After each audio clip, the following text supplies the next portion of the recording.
welcome to episode 13 or 12 or 13 of season 3 of On The Overrun, where we chat about cars, but we are very much people-centered. We focus on the people in the industry around the cars who love the cars, because if you can't share it with someone, what's the point of having the passion? So first and foremost, I have some formalities to get across. So we are sitting in, as you can see, SMG Cape Town's office, which is a BMW showroom. For those listening on Spotify and Apple Music, we are looking over the showroom floor, over the people, just seeing some very cool BMWs. It's nice to see some activity. Also a bit of a change of scenery. It's not just a 3-bedroom apartment now. I have a bit more excitement going on. But I have a very cool guest today. Before he even opens his mouth, I want to say, he is one of the most kind and polite guys I've met, and also unbelievably clever. You can hear it in his voice, and this guy's really good at what he does. He has one insane story, which he'll be able to share now. But Ash, welcome. Thanks very much. Thanks for having me, and thank you for the kind words. Hey, that's a pleasure. Also, if you're watching or listening on Spotify and Apple Music, please do the effort to go on YouTube and just look at the backdrop we have. We have very cool signs behind us. But as I said in the previous podcast with Renzo, not a massive BMW fan, but luckily we'll have some variation in the chat today. And I also don't mind being in the BMW showroom. It looks very good. And we'll see if we can change that today. Yeah, let's see. But Ash, as I said, we spoke on the phone. You have an insane story. Very cool. Started very young, which is, I guess, an aspiring dream for many guys, such as myself. But maybe enlighten us a bit in where young Ash's journey started. What's the most early memories you have of cars and your passion for cars? I think one of my earliest or fondest early car memories is with my dad. And my dad growing up had Alfas. And, I think a lot of prominent motoring journalists, Jeremy Clarkson being one of them, and a lot of petrol heads around the world will actually tell you that if you haven't owned an Alfa in your life, you can't really call yourself a genuine petrol head.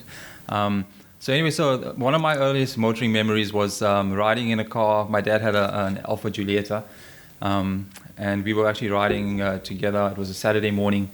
And the next thing, he tells me to look behind us, and there's this guy with a 3.0S Cortina V6 3-liter obviously behind us, and he's trying to shove my dad out of the way on the freeway.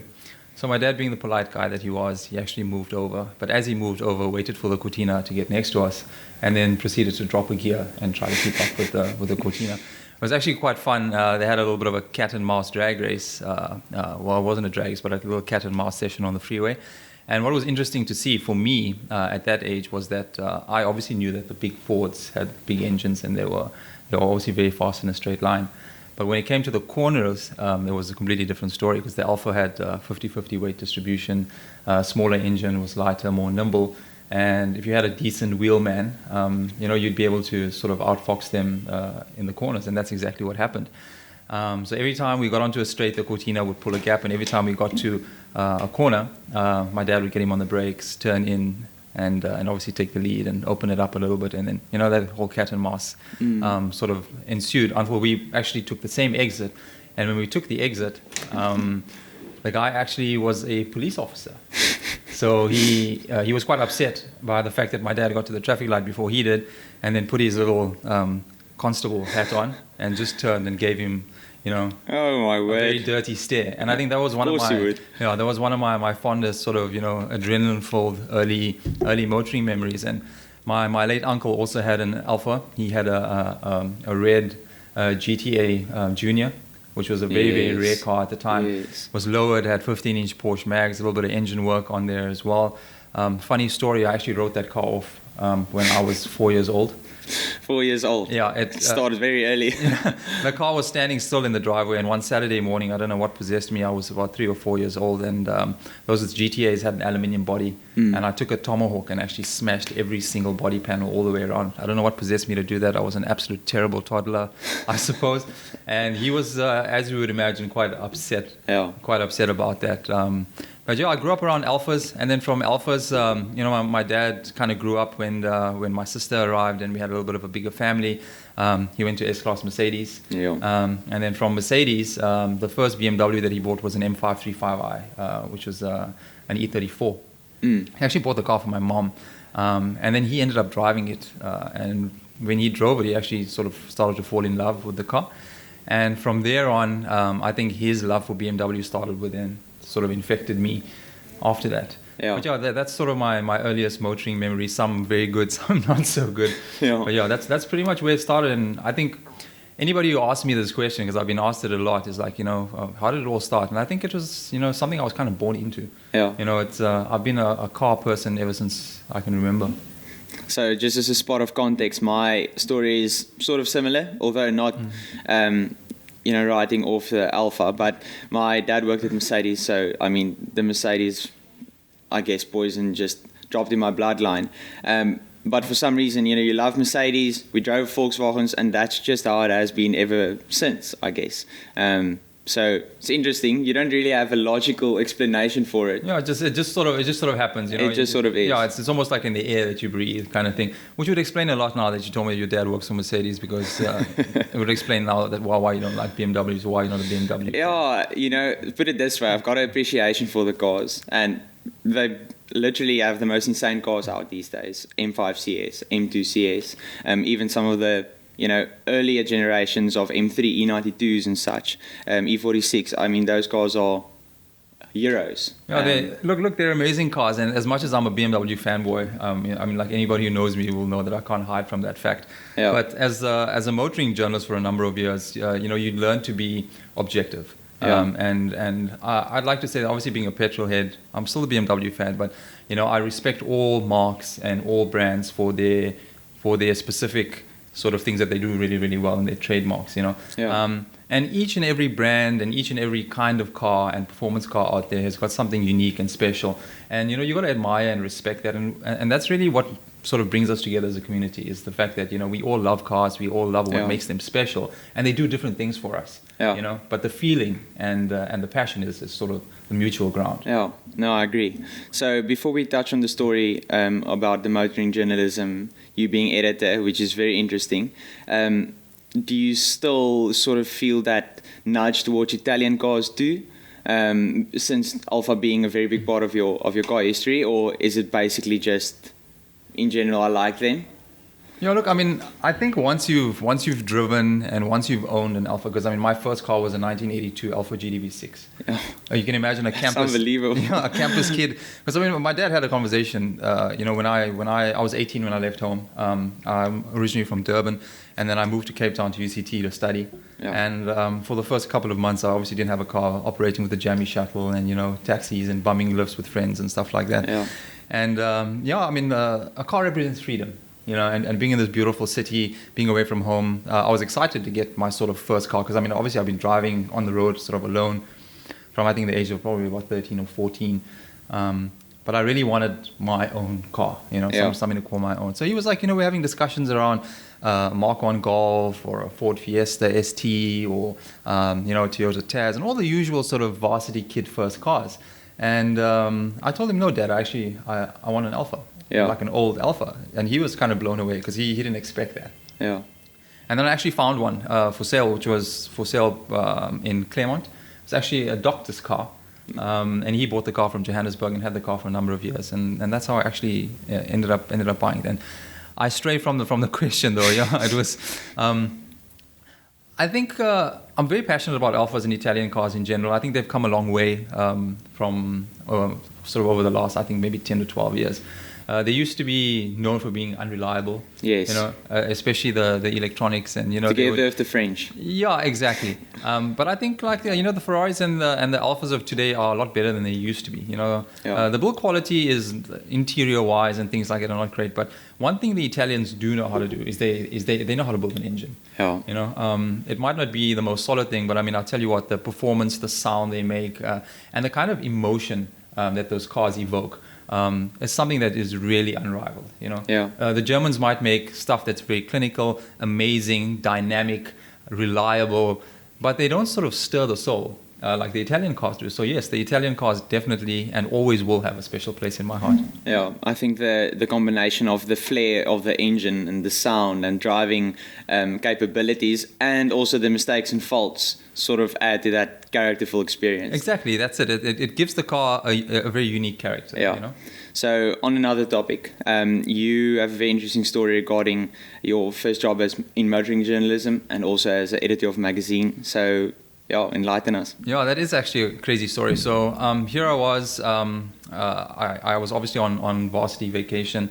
I was 20 years old in my second year of campus, and I was hanging around with a couple of friends. And these guys owned a car modification business, and they also had a magazine on the sideline, which was called Talk Magazine, and it was a performance aftermarket motoring magazine, very small, based in Durban. And I used to hang around with these guys and wasn't involved in the magazine at all, but they did have a few race cars. So they owned little sort of toys, E46, E36 M3s, Subaru STIs, and a few other cars. And so I used to hang around with them and, work on the cars with them and offer some advice and, just, in general, hang around and just be sort of part of the sort of racing team that we had back then. And then the one day the editor of the magazine was unwell, and the magazine needed to go to print. So obviously being in print media, cardinals, and if you go late and you miss your print deadline. So the guy said, hey, listen, you speak relatively well, you know about cars. We need somebody to write this cover story for us, and we need it like really urgently. So they gave me a spec sheet and the phone number of the lady who actually owned the car. Funny story was the lady who actually owned the car. And they said, please, just see if you can, you can do this. So, I was like, am I going to get paid for this? Because, obviously, I'm a student, I want to earn some money. And they said, yeah, of course, we'll pay you like R1.50 a word. And I'm thinking to myself, that sounds good. That sounds, quite interesting. So anyway, I gave the lady a call. I chatted to her about the car, put something together and submitted it to the guys. The magazine made it to print. And then a couple of weeks later, when the editor was back from his sick leave, he's like, dude, this was one of the best articles you ever had written in the magazine, and don't you want to write for us as well and then work on the cars and you can make extra money? And I'm like, hey, this is great, it was something cool about having your name in print, sort of immortalized in print, and especially something that I'm really passionate about, which is, obviously aftermarket motoring performance, to have my name in there was very, very cool. So I'm like, hey, this is really, really cool.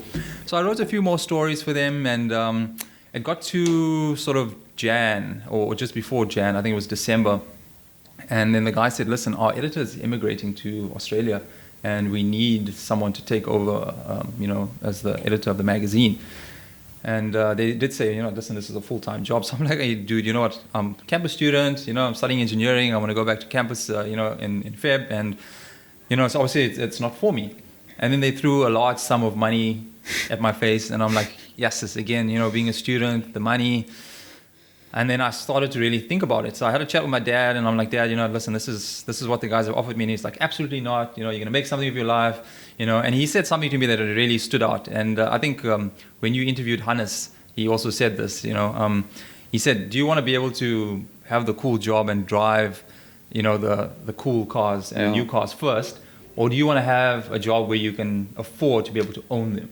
And that kind of resonated with me, But anyway, I didn't go back to campus. I took the job and then worked there for about four months. Brought in some content from outside the province, increased the footprint, increased the print run, and obviously increased the sales of the magazine, which they were quite happy about. And then, it got to the point where my probation was over, and then I said, listen, I'm adding this value. Can I please have some more money and more budget and that kind of stuff? And we were at that point when I was on sick leave. I got really, really ill. I remember it was like the worst flu I've had pretty much in my entire life. I was out for about a week and a bit. And I came back to the office, and there were all these messages that were there from a gentleman from Media 24. So I had emails and I had phone messages. So anyway, I looked at my email, and next thing I see, there's this job spec that's in front of me. And I returned the gentleman's call. He was like, hey, did you not see my messages and my emails and this? I'm like, no, sorry, I was like on sick leave. And he's like, okay, cool. Well, did you have a look at the email? And I'm like, yes. He says, well, how soon can you come to Cape Town for an interview? So I'm like, okay, I can pretty much come I've got leave, so I can come tomorrow or the day after. He's like, okay, great. Send me your ID number and I'm booking you a flight. And 2 days later, I was in Cape Town, and being the naive kid that I was, I wasn't prepared at all for an interview in corporate. So I Yeah. went literally in a hoodie, torn jeans, and Puma racing boots to meet the CEO of magazines. Which is common for a student. Yeah, of Media 24. And I mean, like, when I got there, I mean, like, there were like 6 other people that were being interviewed for the job, and they were all older than I was, more qualified than I was. And then for the first time in my life, I was like kind of intimidated, because I mean, like, I had nothing to lose. I had everything to gain being that age. And I just went in there being like so chilled about it. And excited at the same time, and then all of a sudden it just became real. I was like, wow, okay, look, this is a huge building, there's this CEO and there's board members and like there's thousands of staff here, and everything is very formal and it's corporate, and like, wow, what have I got myself into, kind of thing. And anyway, I chatted there. I had a very interesting interview with Patricia Scholtemeier, who's the CEO of magazines, and she said, listen, there's like literally, what am I supposed to ask you in this interview? Because like, you have a 2-page CV. I'm like, lady, I'm 21. I haven't really lived a life yet, so I don't know what you're expecting from me. Anyway, I flew back to the same day back to Durban. I got the call from them saying, listen, I made the next round, which was great. A week later, I flew back to Cape Town. They didn't actually tell me what magazine it was, so I flew back to Cape Town. And then when I walked into the room, I was greeted by a gentleman by the name of John Sutherin.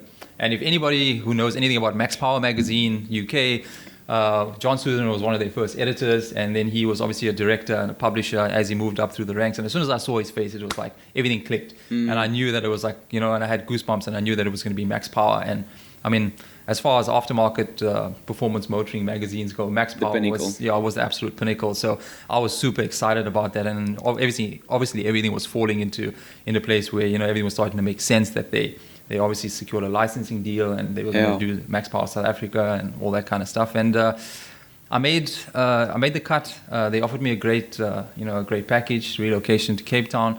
And I became the youngest editor of a magazine, both national or international, at Media 24 ever. I think the previous record holder was Kanye Lomo Mkhize when she was 24 when she took over at Drum.